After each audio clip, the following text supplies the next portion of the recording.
Firecracker?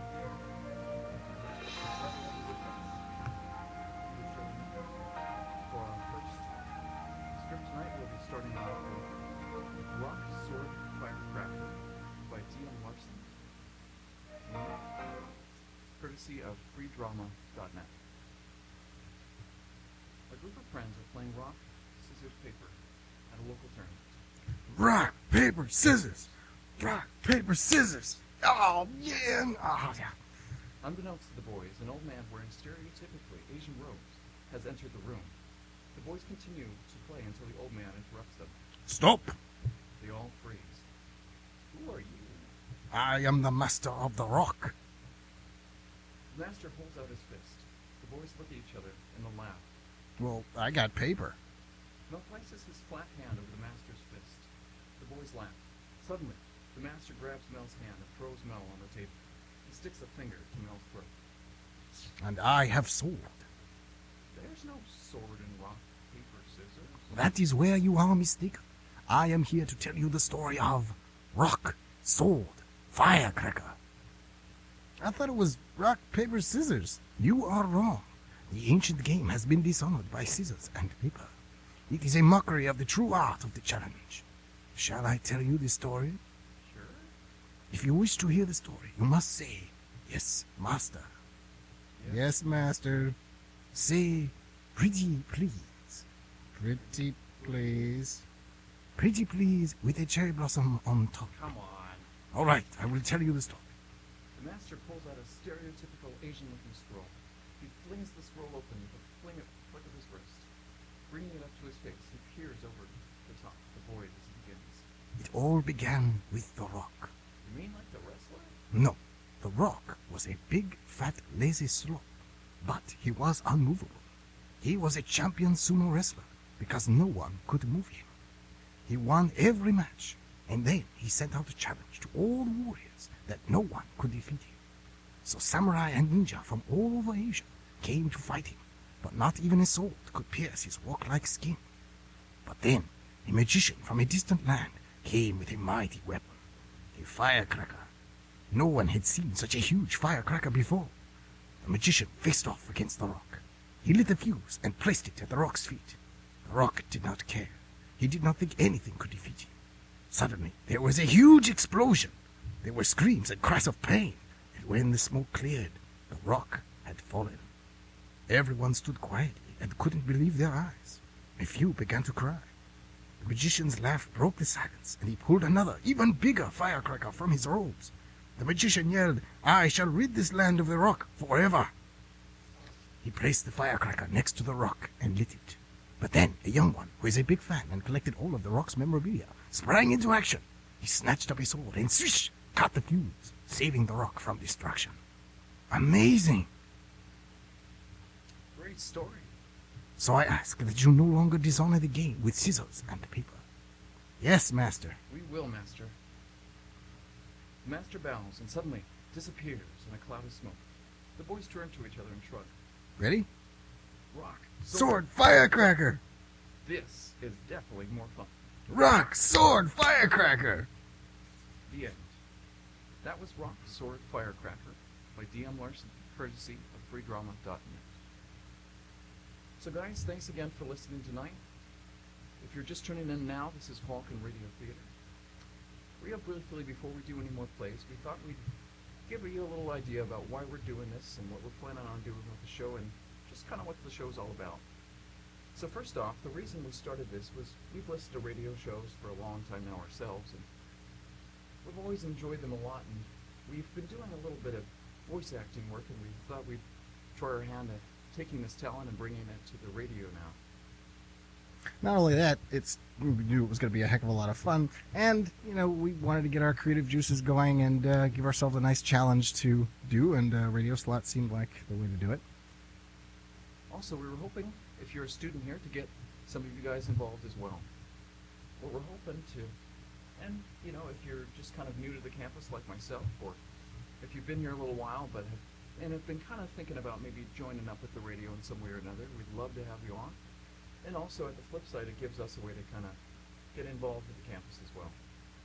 So, going forward, tonight's show is going to be largely scripts that we found elsewhere, but in the future, we're writers ourselves, and throughout our time at other schools and things like that, we were always sort of had all of this stuff hiding in the deepest recesses of our laptop computers. You know, things we'd written that, you know, we maybe thought were good, some weren't bad, and we'd love to have put them out somewhere. So we'd like to offer a chance for those of you who are writers like us, who've got some things, you know, sitting in the back there. You've got an assignment that you just did in your script writing class, and you know, think it's really nice, and you'd like to have it heard somewhere. This is the place to do it. So also for those of you who are actors and would like to, you know, try out some new roles, build up your acting resume, this is the place for you to do that as well. Yeah, as well as that, we were thinking, you know, we'd at some point maybe like to start doing some hosting. So we were thinking maybe for our first guest, we're gonna see if we can try and get George Lucas on the show. See what happens. If you guys want to try and maybe join us in spamming his mailbox with all kinds of letters, and see if we can get him up here. Of course, he'll be paying for the plane ticket, but you know, I think he'd fit right into the show. So anyways, what we'll be needing from here is we're going to definitely need some actors. If you guys are either actors on campus or you think you've got a good radio voice, we'd love to have you on the show. And again, if you're a writer and you've got a piece of work that you'd like to have, you know, produced somewhere and have people listen to it, more than just a teacher reading through it, this is the place to go. And you can email us with your with your submissions and to sign up as an actor at our Gmail account, falconradiotheater@gmail.com. That's theater with an R-E, the old classic spelling instead of E-R. As well as you can like us on Facebook, and it's basically the same deal, facebook.com/falconradiotheater. And for those of you who feel that you have the writing talent, or just feel your voice isn't quite good enough to be on the show, we'd love to have you listening as well. We've had a lot of fun already putting together this thing, and I think going out from here we're going to have a lot of fun, so we hope to share some of that with you guys as well. So, for our next play tonight, we'll be doing Death Takes the Train by D.M. Larson, courtesy of freedrama.net. On this quiet evening, two friends sit together in a train car, chatting away merrily. The train has stopped to let more people on, and as groups shuffle through the car. A lone figure sits in the far corner of the car. The figure wears a robe with a hood pulled in front of his head, so that his face is in shadow. In his right hand, he carries a giant sickle. His friends cease their chattering, staring at the hooded figure for several minutes. Finally, one of them speaks. Is that who I think it is? I think so. I wonder what he's doing on this train. How do you know it's a he? Death is always a guy. Always? I think so. But he's wearing a dress. Robe. It's a robe. Guys wear robes. Maybe after a shower. Or if there's some kind of judge. After all, Death is like a judge. So what's he doing here? He's got a client, I guess. Hey, you think it's one of us? No, he's probably on his way somewhere. Why is Death taking the train? I mean, Death taking the train doesn't make any sense. Doesn't that take too long? Wouldn't be Death be more of a hurry? Maybe not. Modern medicine is keeping people alive longer. Maybe he's not in a hurry anymore. Or maybe he's on a tight budget like the rest of us. The bad economy is affecting life and death. Maybe, but keep in mind, people aren't dying as quick as they used to, or as often. Modern medicine can keep people alive for years beyond what would normally kill them. So Death saves money and takes the train. And he's being very environmentally aware, too. Trains burn much less energy than planes and cars. Death is doing his part to help the Earth. Wouldn't Death like pollution? Not necessarily. Maybe he likes the natural order of things. Maybe he's doing what he can to help restore the balance that people offset through technological advancements. Well, that makes sense. I wonder where death takes people. To the HE double hockey sticks place down below. What if they're good? Heaven? Wouldn't that be an angel then? You know, we are assuming there is a heaven. It's nicer that way. Thinking there is someplace good. We go if we lived a good life. And that bad people are punished for being bad. But who decides what is good and what is bad? God. What if you don't believe in God? That's okay. God believes in you. Just the fact that we see death sitting over there gives me hope that there is something more beyond life. Wow. Who would have thought seeing death would make you feel hopeful? That's some serious optimism you got there, Mitch. I wonder if he'd talk to us. I'd love to ask him about all this. Life after death, good versus evil. He doesn't look like much of a talker. And what if he speaks Latin or Ewok or something like that? Ewok? I'm just making a point. He might be from somewhere else. Or maybe he has a universal translator that helps him understand all languages. That would make sense. No, it doesn't. None of this does. Doesn't it strike you as weird? We've never seen that before. True, I've never seen him before. Oh, wait a minute. You don't think that means What happened to Mr. Optimism? he jumped the train? Do you think he could be here for us? Both of us? The two friends pause. They look at Death, and then at each other nervously. They are quiet a moment as they think. Do you think the train could be crashing or something? That's the only way I can see all of us dying. Maybe we should warn the conductor. Or we could get off at the next station. Or maybe we should face death head on, without fear. Gravely, Mitch stands up and takes a few steps toward Death. His bold steps quickly slow as he gets closer. All of a sudden, Mitch starts to choke and stumble. Mel rushes over to him and helps him back to their side of the car. What happened? It's like you couldn't breathe. Yeah. Like the air around him is deadly.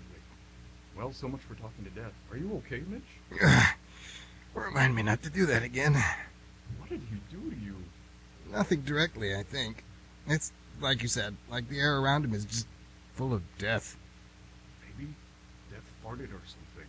But you're welcome to experience it for yourself if you'd like. No, that's okay. So, what are we gonna do?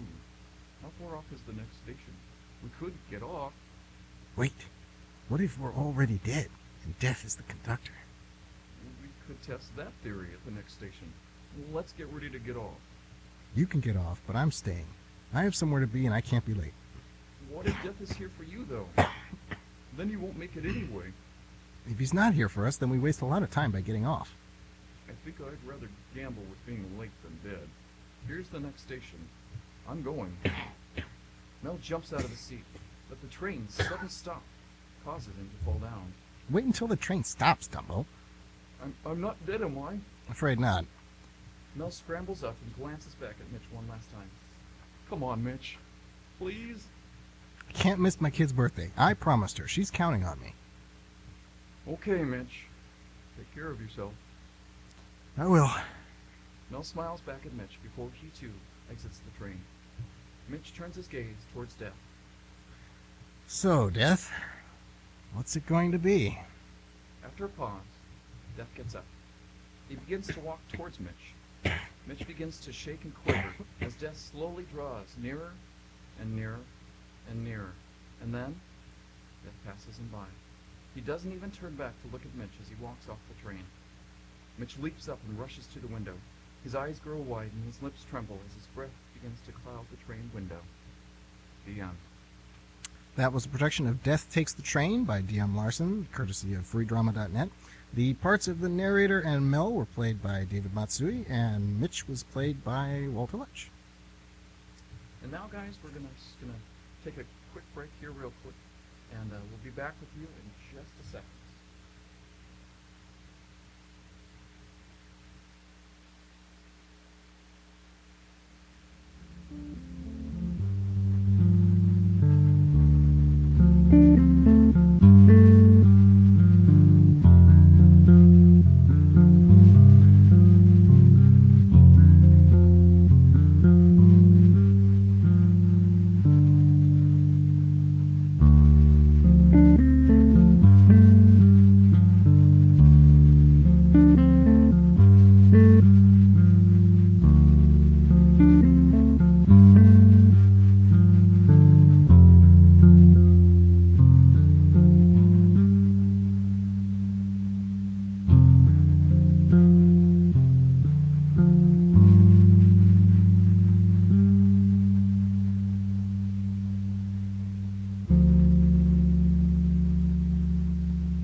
Welcome back to the show, guys.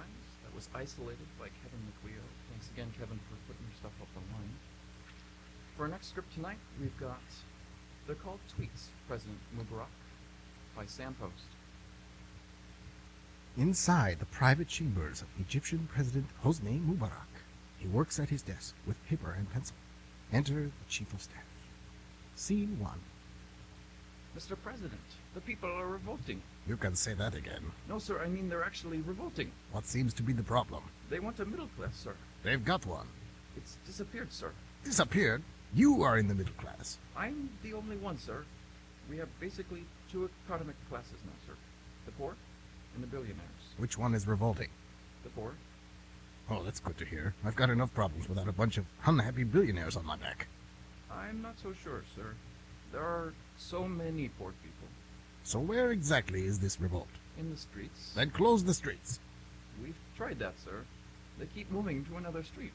We can't close them all. Of course we can. Impose a curfew. Yes, sir. Scene 2.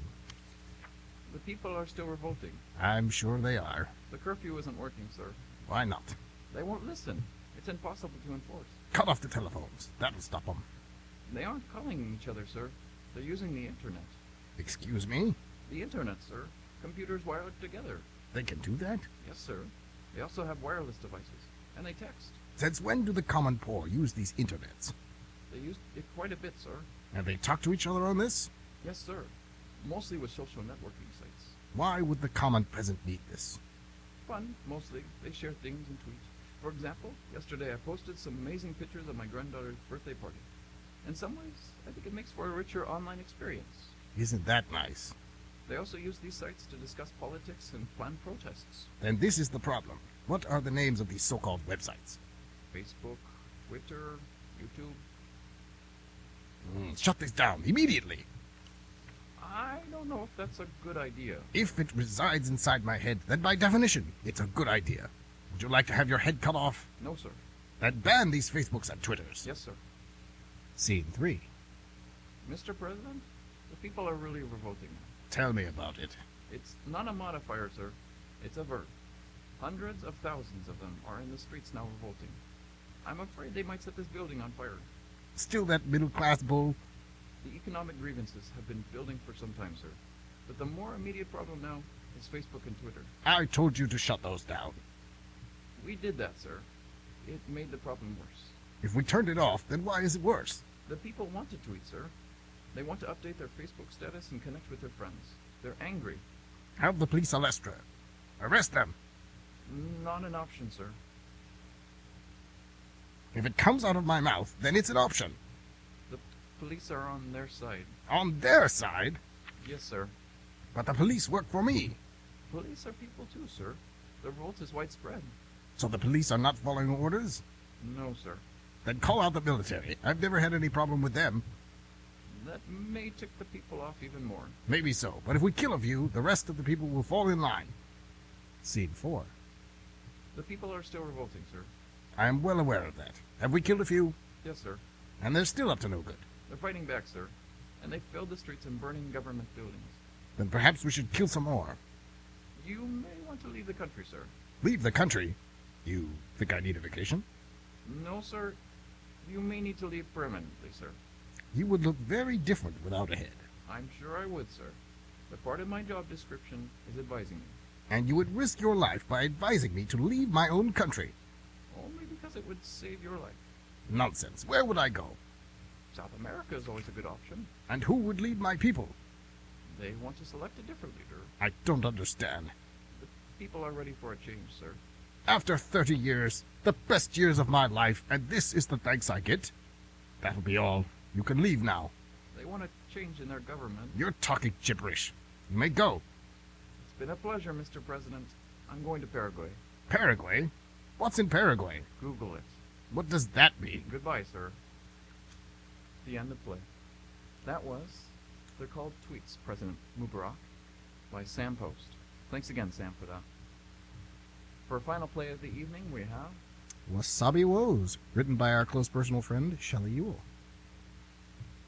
two friends, Ben and Jerry, enter sushi time. Sushi and sake bar. I can't believe you've never had sushi before. You're gonna love this stuff. It's raw fish. Well, not all of it. As Ben and Jeff sit down, the chief chef places a plate of edamame in front of them. These are my favorite parts about going out for sushi. This definitely doesn't look like fish. That's because it's not, stupid. It's steamed soybeans. Ben hands Jerry a plate and offers him the bowl of edamame. Jeffrey skeptically takes a pot of soybeans and bites into it, pod and all. He makes a disgusted face and spits the edamame into a napkin. Ben starts laughing. It's not funny. This stuff is gross. It's hilarious! You aren't supposed to eat the pods. Well, you could have warned me. Where's the fun in that? Here, I'll show you how to do it the ungross way. Ben offers the bowl to Jeffrey. Jeffrey hesitates, but takes another pot of soybeans. Ben grabs one as well. All you have to do is put the pod up to your mouth and squeeze. Ben squeezes, and the bean pops from the pod into his mouth. Yum. See? Nothing to it. Jeffrey nods skeptically. He carefully mimics Ben's actions and pops a few soybeans into his mouth. A look of pleased surprise comes across his face. Hey, these are pretty good. See? I told you you'd like sushi. Are you ready for me to order now? Jeffrey nods as he puts his empty pod down and reaches for another one. Ben waves the chef over. The chef puts down his knife and comes over, wiping his hands with a towel as he comes. What can I get for you boys? We'll take 2 of everything. I want my friend here to experience the full range of sushi goodness. He's new at this. Oh, and bring a bottle of your house sake too, please. I'll have it out right for you. The chef goes back to making sushi. Ben and Jeffrey munch edamame in silence while they wait for their food. They both reach for the last pod. Go ahead. Thanks.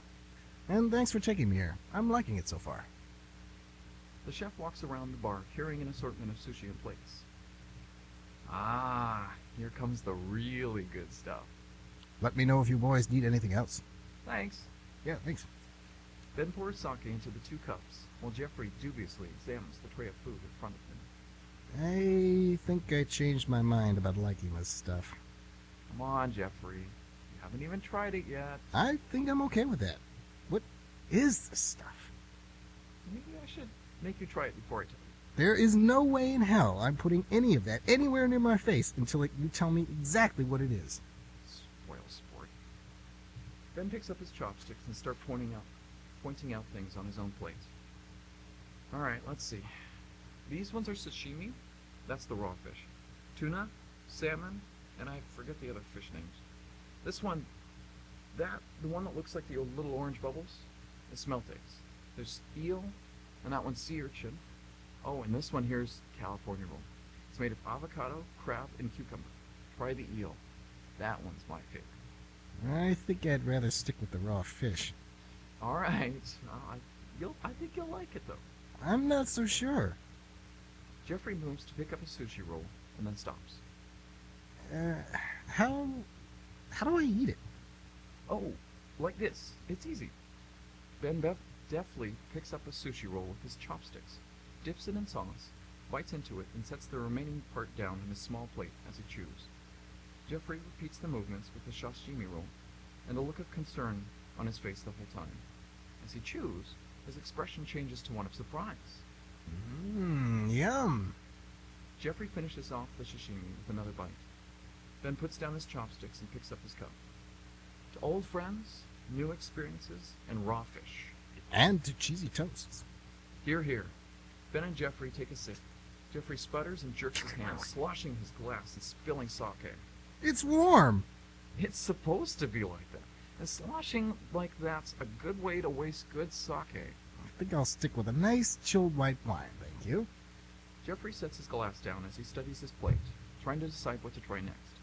Ben takes another sip of sake and shrugs. Try the smelled eggs. They pop when you bite them. It's great. Hey, what's this green stuff? It looks like, ABC gum.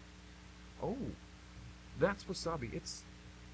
Ben pauses for a second, and a mean-looking smile spreads across his face. Jeffrey is still studying the wasabi and doesn't notice. It's the sweet side they give you. It's supposed to clear out the bad taste if you don't like one of the sushi.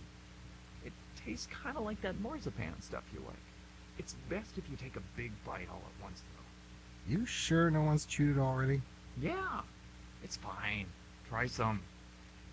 Jeffrey scoops up a big dollop of wasabi on his chopsticks, pauses a second, then puts it all in his mouth at once. Immediately, his eyes get big and he starts coughing.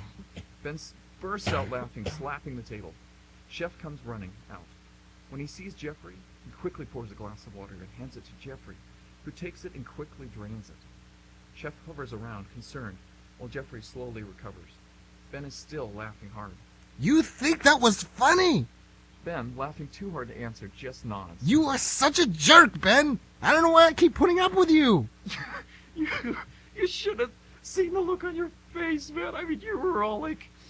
Ben tries to mimic Jeffrey's face. Jeffrey's still furious, picks up the bottle of sake and upends it over Ben's head. Ben stops laughing and stares at Jeffrey. Jeffrey stares at the bottle, as if not believing what he just did. Then, Jeffrey sets the bottle down firmly on the table. Now that's a good way to waste good sake. Jeffrey storms off, leaving Ben sitting on his stool, still stunned. Jeffrey wheels at the door and jabs an accusing finger at Ben. And by the way, I'm unfriending you on Facebook, unfollowing you on Twitter, and changing my phone number and email address. I'm tired of you treating your friends like trash, and you will no longer have me to laugh at anymore. Goodbye. And thanks for the fish. With that said, Jeffrey storms out of the restaurant. Ben shrugs and turns back to the bar, and Chef crosses his arms and slowly shakes his head. The end. That was a production of Wasabi Woes, written by Shelley Ewell. The parts of the narrator and Ben were played by David Matsui, and Chef and Jeffrey were played by Walter Lutsch. And that's all we've got for tonight, guys. Thanks for listening in to Vulcan Radio Theater. Again, if you are an actor looking to get on the show, or if you're a scriptwriter who's looking to have some of your stuff put on the show, please email us at vulcanradiotheater@gmail.com. And if you're just interested in following our maddening exploits, like us on Facebook at facebook.com/VulcanRadioTheater. And remember, that's R-E, not E-R. Thanks, guys, and have a great night. Yep, bye-bye.